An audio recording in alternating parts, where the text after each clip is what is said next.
had recently. Although I did see in the extended weather that it is 97% chance of pouring rain Sunday.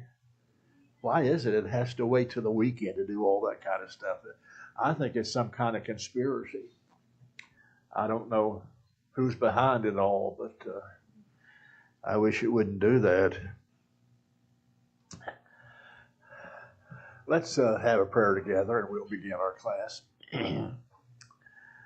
Our Father, we bow before you, thanking you for every blessing, asking that you would be with us during this hour of study and meditation as we devote it to you, believing that a study of your inspired word will be beneficial to us in our daily walk. Bless us as we live for you each day.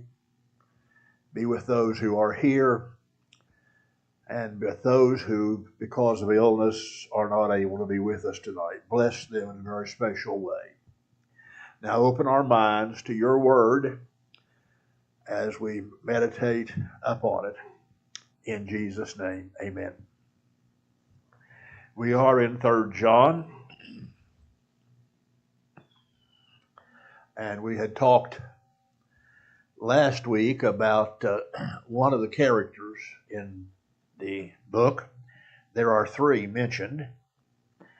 The first one is Gaius. He is the recipient of this letter.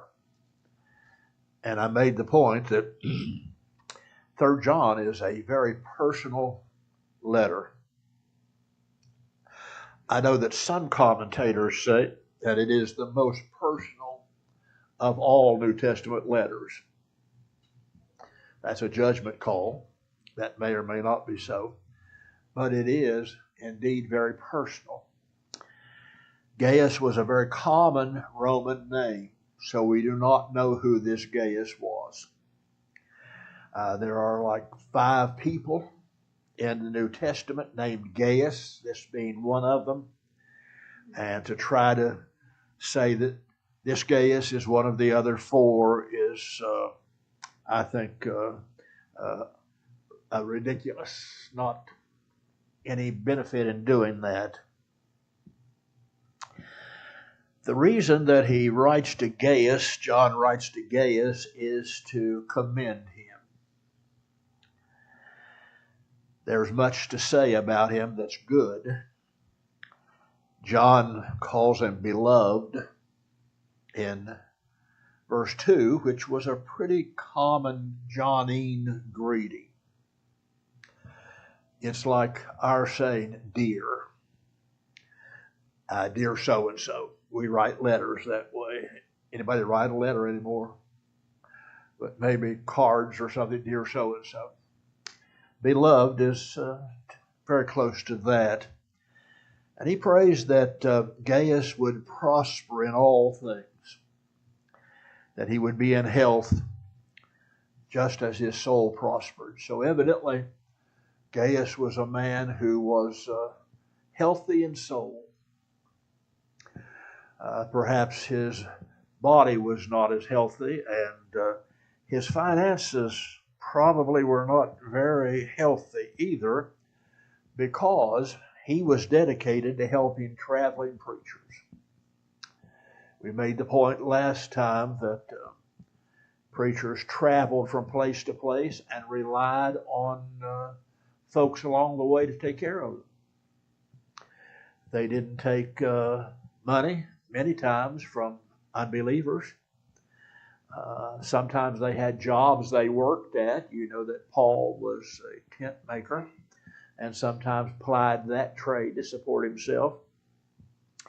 But it was very common that these traveling evangelists would be given room and board by somebody and sent along their way till the next place where they would preach for a while. And Gaius did that. And he was well thought of for doing it. As a matter of fact, he had the commendation of John for doing it.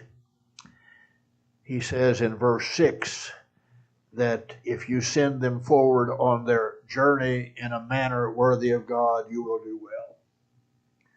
So John just thought this was a wonderful thing that Gaius was doing, and this letter tells him that. Now, in the next part of the book, we run into the culprit in the book. His name is Diotrephes.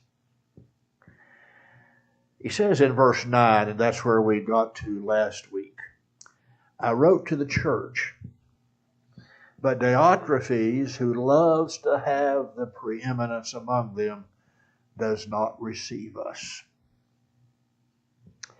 So at some other time, John had written to the church, not this letter. This letter is written strictly to Gaius.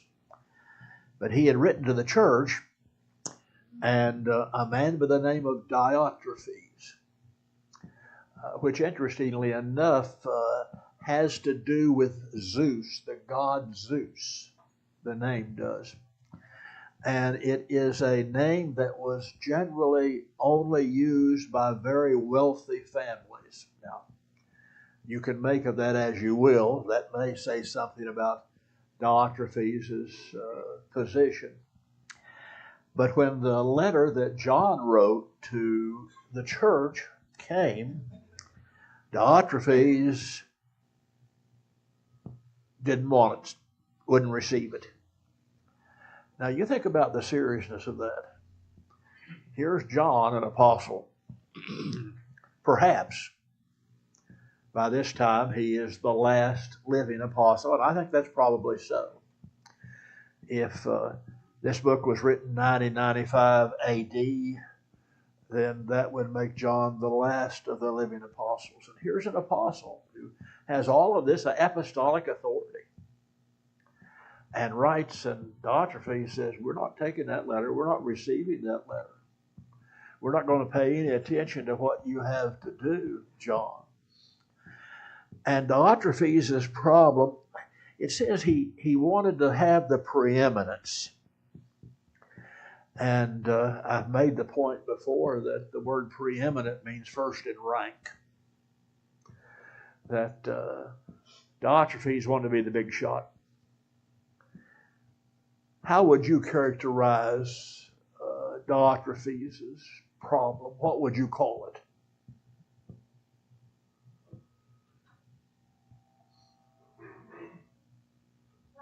Pride. Yeah, who said that? That's exactly right, pride.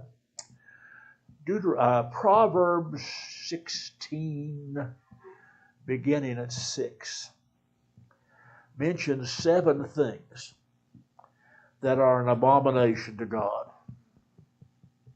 6 things that God hates, 7 are an abomination. What's the first one on the list? Pride. Pride. Do you know that pride was the problem for the early digression of the church? It was God's plan that in every congregation there be elders, all of whom were equal in their authority. It got to the point that one wanted to be the head elder, and he was referred to as the bishop. And that wasn't enough. Those who were bishops in metropolitan areas were city bishops. Other fellows were country bishops, and the city bishops had authority over the country bishops. Then they appointed 5 bishops of the 5 biggest cities in that part of the world. And they were archbishops. And finally, in about 606, one of those declared himself to be the universal bishop of all the churches. You want to know what we know him as? Pope, yeah. And so it seems that it is easy for people who have some say, some authority, to not let that go to their heads. And here's old Diotrephes. He loves the preeminence. He wants to call the shots.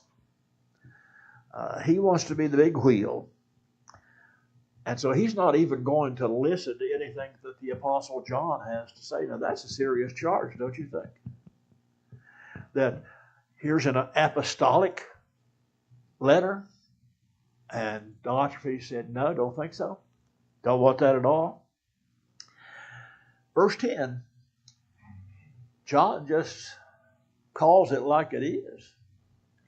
He says, therefore, if I come, I will call to mind his deeds which he does, prating against us with malicious words. And not content with that, he himself does not receive the brethren and forbids those who wish to, putting them out of the church. Now, notice his sins. Verse 9, he wants to have the preeminence. Verse 10, he uses prating words. He prates against us with malicious words. That's kind of like saying he gossips. He tells everybody, pay no attention to John. You don't have to listen to John. He's nobody. He's not from around here. You need to listen to me. You know who I am? I'm Diotrephes. And he does not receive the brethren. Now, who are the brethren who he does not receive?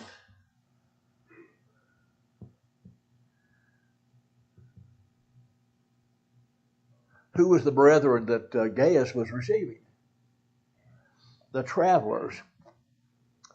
So Gaius was commended for receiving the traveling evangelists, and Diotrephes wouldn't receive them.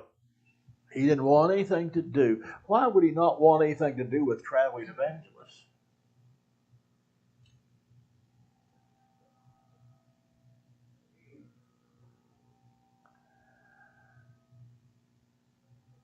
Don't you think they're going to be contrary to what he says? He doesn't want anybody messing in his sandbox, you know. He doesn't have to want to put up with anybody else there. So he doesn't want them around. He doesn't receive them. And then he goes a step further.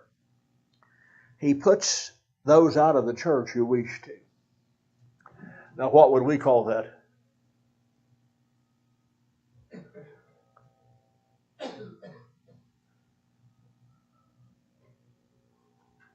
We have a name for that?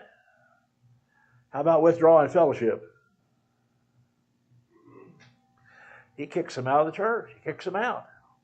So now you notice the things that are said about Diotrephes. He's full of pride. He prates against them with malicious words.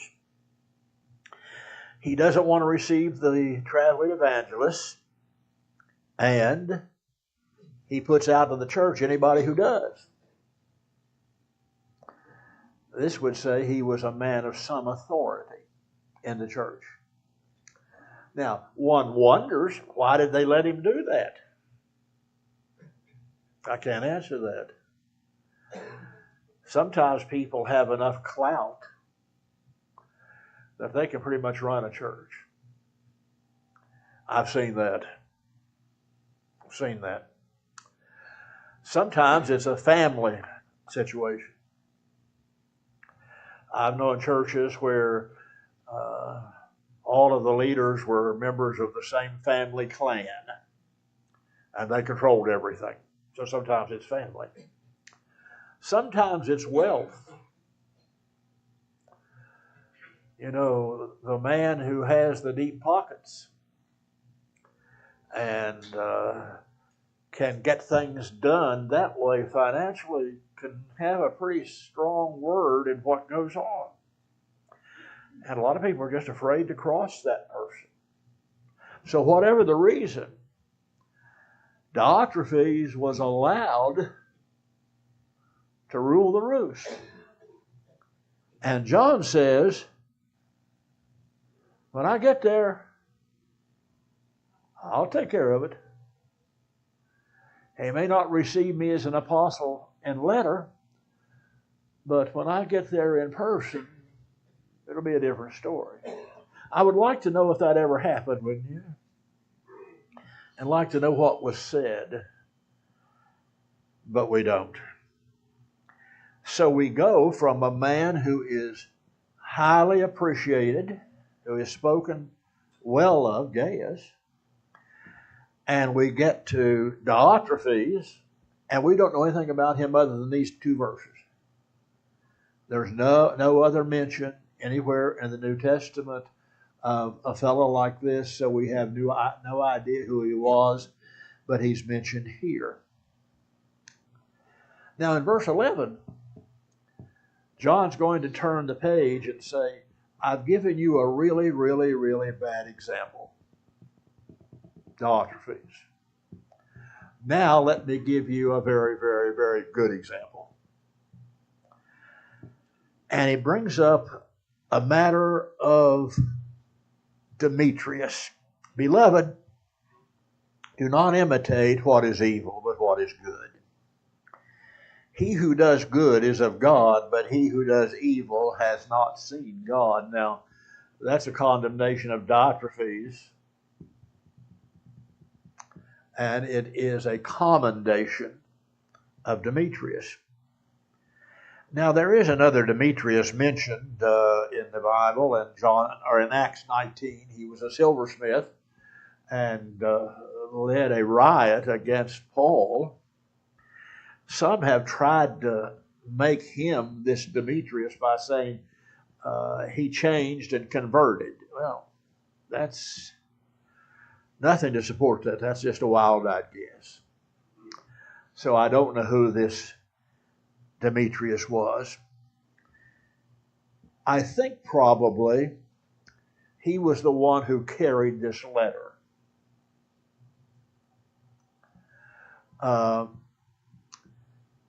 He couldn't go to the post office. John couldn't go to the post office, put a stamp on it, and mail it to Gaius. And so it had to be hand-delivered. And letters were carried by people who traveled. And this one, I'm relatively sure, was carried by Demetrius. And so what John is saying to Gaius is, now, the bearer of this letter is an okay guy. The bearer of this letter is a good example to follow, whereas Diotrephes is a bad example to follow. Demetrius has a good testimony from all. Now that's a pretty wide sweeping commendation, don't you think? Everybody likes Demetrius. Everybody speaks well of Demetrius. You know, most of us, we could drum up somebody who would think we were okay, and maybe some people who thought we weren't okay. But Demetrius had a good testimony from all, and from the truth itself. I think that's a very interesting commendation. Not only do people think well of him, but his life lines up with truth. He has a testimony of the truth. The word the truth is kind of parallel to saying to the gospel, to the faith, to the religion of Jesus. All of those would be very similar kind of things to say. So John is saying that Demetrius is well thought of, and he walks the line. He is faithful in his Christian life. And we also bear witness. And you know that our testimony is true. John's saying, we know him. This shows, this is one reason I think that Demetrius is probably the bearer of this letter, is that John says, I can testify to him. He has a testimony that's widespread. He has the testimony of truth, but he has my testimony too. I know Demetrius, and he is a good, faithful Christian. Wouldn't that be wonderful to have that kind of commendation? Everybody thinks we're what we ought to be. Our life lines up with truth, and then an apostle thinks that we're okay. I would think that would speak well of Demetrius, wouldn't you? I had many things to write, but I do not wish to write to you with pen and ink. Now, this reminds you of 2 John, where he has the same idea. I did not wish to do so with paper and ink, but I hope to come to you and speak face to face, that our joy may be full. That's verse 12.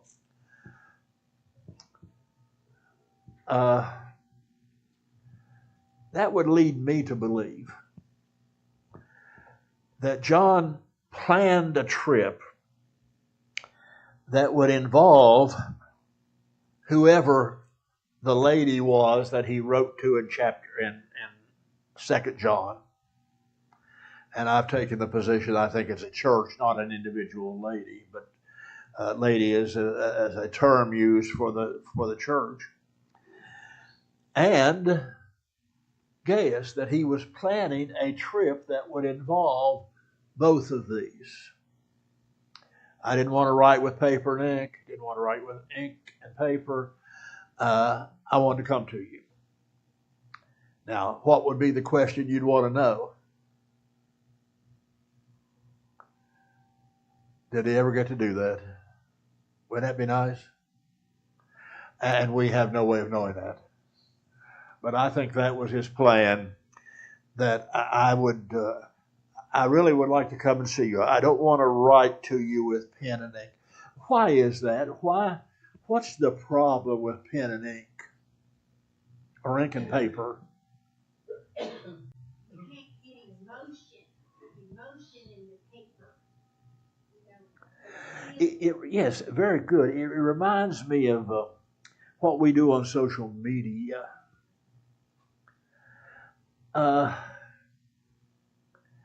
You can say things there that are veiled, and you wonder what's behind it. You wonder what kind of facial expression they're making when they say that. But face to face is a whole other thing. That changes the dynamics. Because when you're looking somebody eyeball to eyeball, that makes it real. And you have to decide if the thing worth saying is worth saying. You have to decide if it's something you really want to go out on a limb and say or not. And so there's a certain ambiguity in ink and paper, although the Bible is basically that. But John says, I want to come and I want to see you face to face. And I think he would have felt so close to the situation, to Gaius, whom he loved in the truth, to Demetrius, whom he loved in the truth. Did you notice that there's this connection of in the truth? That makes a relationship something very special. It's one thing to know somebody. It's another thing to know them in the truth. That is to know that they are good people who love the Lord and are trying to serve Him. That just changes everything. And so he wanted to come and see Demetrius. But I hope to see you shortly, and we shall speak face to face. Peace to you. Our friends greet you. Greet the friends by name. Now, our friends greet you. What does that tell you?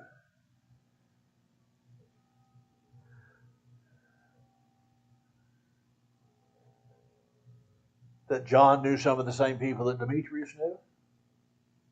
Our friends greet you. Greet the friends. Demetrius knew some of the same friends that John knew. It was a way to say hello to people. Now, why did he not say the names?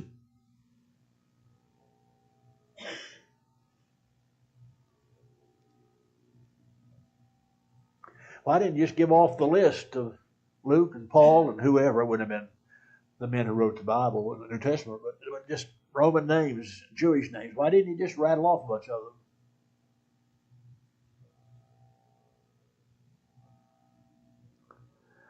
Who's lurking in the shadows? Good old Diotrephes. What if he gets hold of a list like that? Then he knows the next group of people to kick out of the church. So I think it just wasn't to be. Demetrius knew who he was talking about. And he knew who he was talking about. And greetings would be passed on. And they didn't need to be named. Now, that's the end of the book. I will tell you where we're going to go from here, okay? And then I have something else here for us. We're going to do Jude. That is the next book, you know. And it is a one-chapter book, too. Also. One-chapter book, also. And so we're going to talk about it next. But I want us to notice some lessons from 3 John. If you had to say, I sat down and I read 3 John, and it wouldn't take you very long, there's 14 verses, what would be the takeaways? And that's what I want us to make sure we have something to take away. You know, it's like sometimes they pray for preachers that we may take the sermon home with us and think on it. And I've heard sermons that I couldn't take home and think on because I didn't have any idea what they were about. I just couldn't follow that. And I probably preached some of those. But I think here are some takeaways. Christians are not always what they ought to be.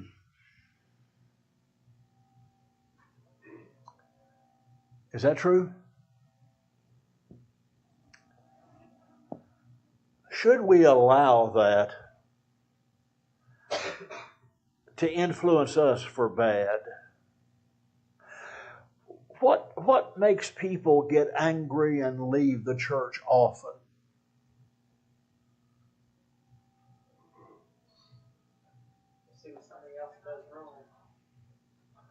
Absolutely. They see somebody else not doing what they ought to do. And they say things, well, if they're going to be like that, there's no sense going down there. There's nothing a bunch of hypocrites. Yeah, how many times have we heard that one? And I tell them, come on, there's always room for one more, you know. Christians are not always what they ought to be. And I think one of the takeaways from 3 John is, Gaius, don't let that change you. You keep on doing what you've been doing. You keep on sending traveling evangelists on their way. And Demetrius, you keep on being faithful and well thought of and serving the Lord. Because you don't have to answer for them. You just have to answer for you. But it's easy for us, I think, to let other people who aren't what they ought to be kind of put a damper on what we're trying to be. And I realize that I'm not going to be judged for any of you, and you're not going to be judged for any of you, are not going to be judged for me. I will be judged based on what I do or don't do, and it's the same with you. And if Gaius could function in a church, now we're supposing that Gaius and Diotrephes were in the same church.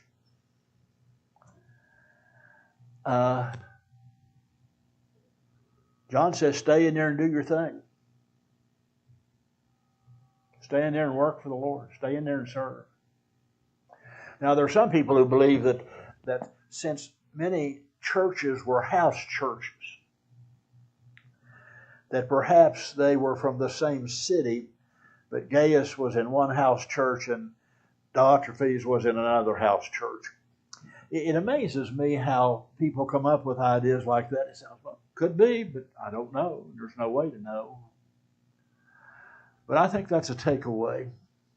We must not allow what others to do to affect our service, our faithfulness, our working for the Lord. We can serve in the face of others. And here's what I tell you. If you get upset and leave because you get crossways with some member and you go to some other congregation, what's going to happen? Do you suppose that the next congregation is going to be perfect? You know what the problem with churches is? People. It's made up of people. Congregations are made up of people. And there's good and bad and all in between. And sometimes people just run from church to church to church to church to church to church, and they never put down roots, and they never really become faithful servants because they're always upset with somebody. Is that a takeaway? Number two. Here's takeaway number two. We have a tendency to imitate others, so make sure you're worthy of being imitated. Is that a good takeaway? Do we imitate other people, even in the church? Do we have a tendency to maybe draw on their vocabulary and we say things like they say and think like they think and believe what they believe, do what they do, and feel like they feel? It's like a child and parents. Those of you who are parents, do your children imitate you? Did they?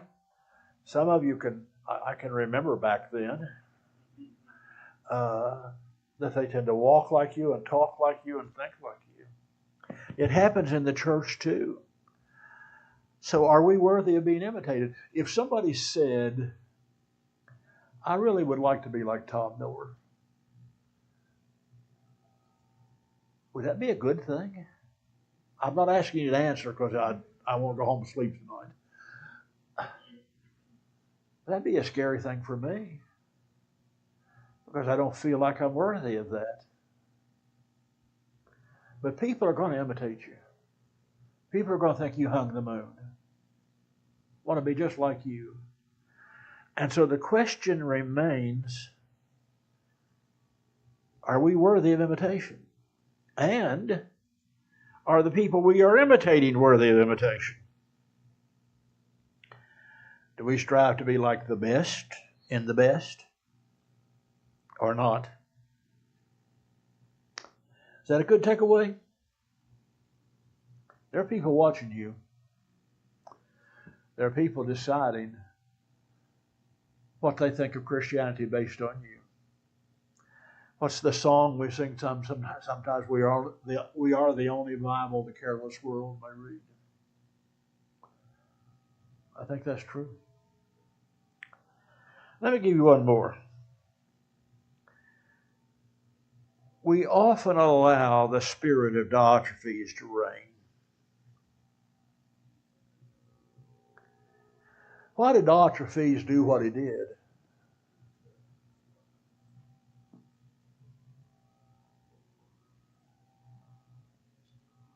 Because the church allowed it. The church allowed it. A person can be like this only as long as the church will allow it. Leaders in the church are selected by the congregation. The congregation says, we will follow, we will respect the authority of these men.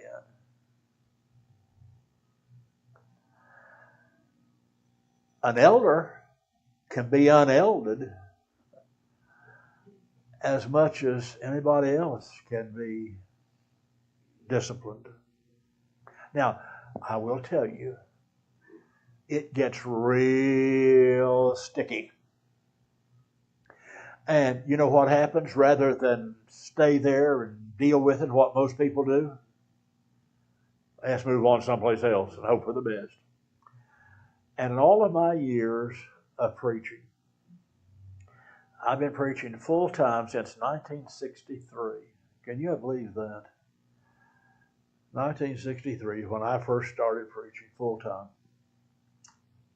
I've only seen that done one time.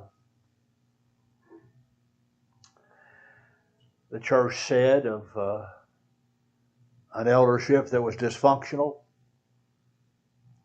we cannot tolerate this. We will not tolerate this. And the elders resigned. New elders were selected. Some of them carry over, some of them new elders. And that church is in great shape, doing well today. I've only seen it happen one time. Diotrephes got away with this because people allowed him to. I don't want to stand up for my view or my idea or my opinion. But I think all of us must be willing to stand up for what the truth is. And Diotrephes clearly was not following the truth. When he would refuse the apostolic authority of John, when he would want to be the big wheel in the church, when he would gossip, when he would not allow people to be taken care of who were traveling evangelists and would kick somebody out of the church who wanted to do that, you can't allow that. A congregation cannot allow that. And I'm thankful that we don't have to deal with anything like that. Our elders work wonderfully well together, and I appreciate their cooperation and the good example that they leave. But I think those are some takeaways. And folks, one of the things I feel like we fail to do sometimes is we read scriptures and we make our points and we say, here's what that means, and we look at verb tenses and how many times a word is found. All of that's interesting stuff. But we go home and somebody says, what'd you get from that? Well, that the word name Gaius is found 5 times in the New Testament. That's true, but that's not hardly a takeaway, you know. What do you take away? What do you learn? What profit is it to you? So, having said all of that, it is time for us to dismiss the class. Read Jude for next week, and we will talk about that little book. And there's one chapter book in the New Testament that we'll look at next.